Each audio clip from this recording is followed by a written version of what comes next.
already a couple times for different audiences. I'm just going to cover it again. Forgive me if I talked about this in the beginning, but your ideal audience, quintessential client, or target market is so critical to flag or to identify in the beginning.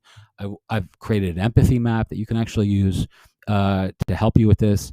But an empathy map simply is like where you identify who your a persona, and then you kind of like sort of add qualities that they have or don't have, or what they're trying to accomplish, etc. It's like a way of actually identifying who it is that you really want to work for or work with, and who you don't want to work with as well, right? It's really, really important to know both sides of that coin. The obverse of who you want to work with is who you don't want to work with. And that's important to understand. Like, you don't want a shitty experience with shitty people who don't share your values, who have antithetical objectives or personalities that than you do. That's a real concern that burns a lot of people out, simply because they're like, well, I'll just take anybody.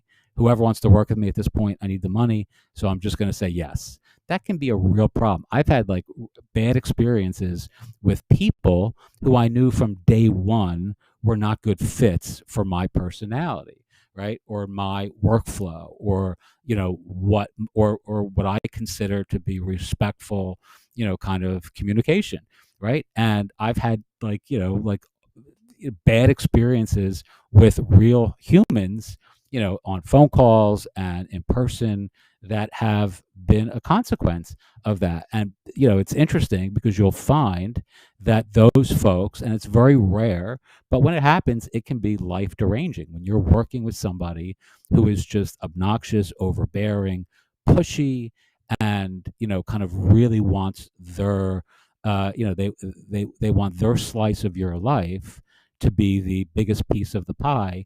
That's a problem that you can identify very, very early on.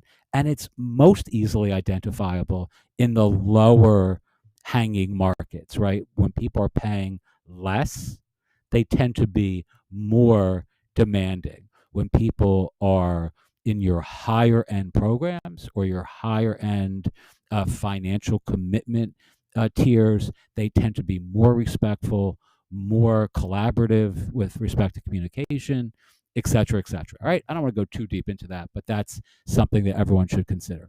All right.